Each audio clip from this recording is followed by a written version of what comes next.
Well, welcome back to another Ubuntu Linux Server lesson. In this lesson, we'll be covering more tips for getting around in the shell. Now, we've already talked about the cd command, and I showed you how we can use the cd command to go back one directory using cd space period period. That's going to move us back one directory. You can see that there. I'm now back in my home directory. See, I go into new, so now I'm in the new directory, and then I can just cd space period period to move back one directory. What I want to show you is that this works for multiple directories as well. So here I am in the root directory, and let's say that I cd into etc. Now I'm going to cd into kernel, and finally I'm going to cd into this directory here. And now what I want to show you is that in order to get back to etc., I can move back two directories by issuing cd space period period / period period. You can do this as many times as you want. So if I issued this command, I'd get all the way back in to my root directory. Issuing this command would take me back to etc. And as we've already talked about, just doing period period takes you back one directory. So you can see here, I can use this to get back to etc. And now I'm back to the etc. directory. And then if I want to get back to root, cd space period period. Now, another helpful tip in the shell is to understand that we have command history. And what we can use is the up arrow key or the down arrow key. I'm hitting the up arrow key right now, and you can see that it's cycling through commands that I've recently used. So we do have command history, and now I'm cycling down using the down key, the down arrow key. So that can be really helpful if you're issuing the same kinds of commands over and over again.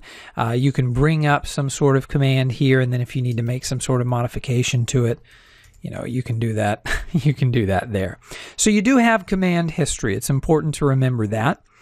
Another little tip for getting around in the shell and moving from directory to directory is that it starts to become a little bit cumbersome for you to type everything out.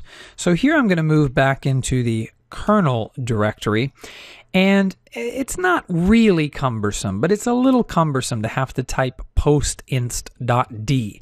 So instead of typing it, what I can do is I can type POS, and then I can hit the tab key. It's going to complete it as much as possible. Now in this case, it didn't complete anything past it because it doesn't know if I want postinst or postrm. But as soon as I type an I, so we have post I, and then hit tab, it will generate the rest of the directory for me so that I don't have to type it. And I didn't issue the cd command there, but if I do and I use tab, then you can see that we can get into that directory. So that's another helpful way to just get around and not have to type as much. Say I want to get into request key.d, I can type cd requests, and then I hit the tab key and see how it brings that up there. Or I can type in log, hit the tab key. There's lots of things with log. So if I put a C, it takes me to log check. If I put in R, it takes me to log rotate. So these are just helpful tips for you in getting around and navigating this kind of interface. The meat of what I want to talk with you about in this lesson is how to concatenate files. Now, concatenate is a big fancy word for basically just putting strings of data together, or basically just taking data and putting it together. In this case, we're putting together data so that it can be read, so that we can have output on the screen. And so basically, you're going to use the concatenate program to read files by taking the files and placing them on your screen. Into the output there on your screen. So let's get back to our home directory, and remember you can cd space tilde to get back to your home directory. And let's concatenate the test.txt file that I've made.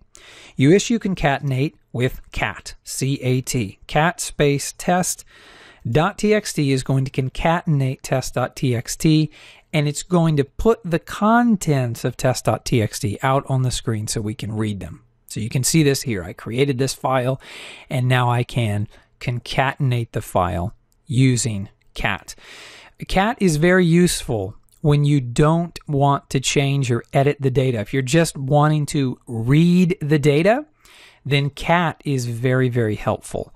Notice that if I wanted to, I could open up test.txt in Nano, but now I'm in a read-write mode, and that means that I can come in here and I can actually change things. I can add information as well as, of course, deleting information. Now, I would have to write out the changes. So if I left now, say I go to exit with Control X, it's going to ask me, do you want to save the changes, the modified buffer? Answering no gets rid of all my changes. In this case, let's go ahead and say yes. I do want to change it. And I write out the file, and now we can concatenate it to read it like so. You'll be using cat quite a bit to read logs and to read other files, and it's definitely a bad habit to start opening up files that you only want to read in Nano or some other editor. If you just need to read a file, then use the concatenate command or cat, and that way you can see the contents of the file, but you can't mess it up or damage it or modify it in any way. Of course, if you need to modify it, you can use Nano or some other kind of editor. But that's the basics of concatenating files. Now, finally, in wrapping this video up, what I want to show you is how we can issue multiple commands all at once, or in one command line. So for instance, cat test.txt, and then let's say I want to go back to the root directory. You'll put a space and then 2 ampersands, those are the and signs, the ampersands, 2 ampersands, and then whatever other command you want to issue. In this case, I want to go back to the root directory. So what you're doing here is you are simultaneously issuing 2 commands. And so the shell is going to interpret this as, hey, you want to concatenate test.txt, and then immediately after that, you want to change directory to the root directory.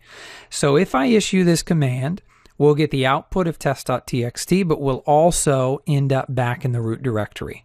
So I just issued that command, and sure enough, you can see the output of the file, but then I was also able to change the directory back to the root directory.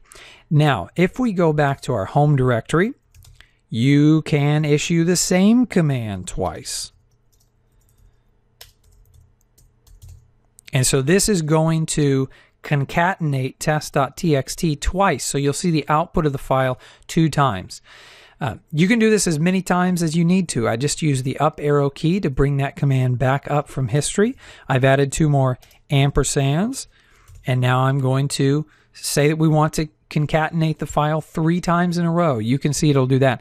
So the 2 ampersands is a good shortcut for issuing commands back to back, and it really just helps you. That way you don't have to type enter, type in your command, then hit enter, type in your command, then hit enter, type in your command, hit enter over and over again.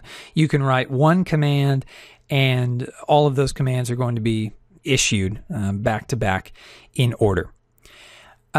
Now, let's deal with a few more tricky situations getting around in Ubuntu Server. And this will be the final thing that we cover in this lesson. In particular, if you're working with an Ubuntu Server file server, then you're going to encounter users that are going to create directories that are really frustrating. And what I mean by a frustrating directory is, let's just move into the new directory and let's create a new directory. people, especially basic users, users utilizing a Windows system, even a Mac system, but they tend to, this is from experience, okay? This is the real world. From experience, people in an office complex or an organization, they tend to make file names like this, or even folders number 2. Just like this is something that you would see. You'd see a directory like this. Now, when you're working with Ubuntu Server, the best practice is to not use spaces and to keep your directory and file name short. That's why we do a lot of abbreviating with Ubuntu Server, because we're having to deal with the server directly. But the problem comes in that when other users who are not having to deal with the server on this basic level like we are, when they start using the file server, say through Samba, where they're using their Windows machine to log into the Ubuntu file server and to create directories, to create files, you'll find that these are the kinds of directories and file names that they will issue, or that they'll give things. And no matter how many times you tell them to please not do that, you'll still find, again, this is the real world, that people will make these kinds of crazy long names. So one thing I've already shown you, okay, imagine how cumbersome it would be to have to type all of this out. But that's not the only problem. Say that we do type this entire folder name out. It's not going to work. Watch what happens. See, because there are spaces in there, the server is having difficulty because we haven't actually told it that there are spaces. If you noticed when I made the directory, I used quotes. And in the same way, we can use quotes to get into the directory because it has spaces. So you can see why the best practice is to not use spaces. So okay, now I'm inside this directory. Let's move back one directory and show you another way of taking care of things. Okay, we can actually use a backslash and a space to represent a space like this. But instead of typing all of this out, remember, we can use the tab key. And the tab key is a real lifesaver when people make these kinds of directory names that they really shouldn't. It's a lifesaver for you to be able to get around quickly and not have to type all of that out. But you can manually type it out if you need to. You use a backslash and then a space to represent that space in the directory or even in a file name. And now if we issue this command, yet again, we move into the directory. So we've covered some more tips on getting around and moving around. And what I want you to practice for now is becoming very comfortable with the shell environment. Can you get around? You know how to list directory contents. You know how to move back directories, move into directories. You know how to create files, remove directories. You've got the tab key so that you don't have to do so much typing. If you ever encounter spaces, then you can deal with them with either quotes or with backslash and then a space. Okay, so you have all of these tools at your disposal, and Ubuntu Server is wanting to help you out. The shell is wanting to help you out so that you have an easier time with all of this. Because again, I know if you're not used to a shell environment, this seems very cumbersome, very strange to be performing these operations like this. And finally, we talked about concatenating files, and that's very important when we want to read files. We don't need to modify them. We don't need to change them. We simply want to read them. We concatenate them using the cat command, and not just with the cat command, but with any commands in the shell, on the command line. We can issue 2 ampersands after any command to issue another command simultaneously. These are little tips and tricks that you'll start to learn, and it helps you get around faster in Ubuntu Server. And you'll find that if you practice this, it will become second nature. If it feels weird now, it won't always feel that way. In fact, you'll start to become very used to operating an Ubuntu Linux server, and it might even be hard for you to go back to a graphical user interface.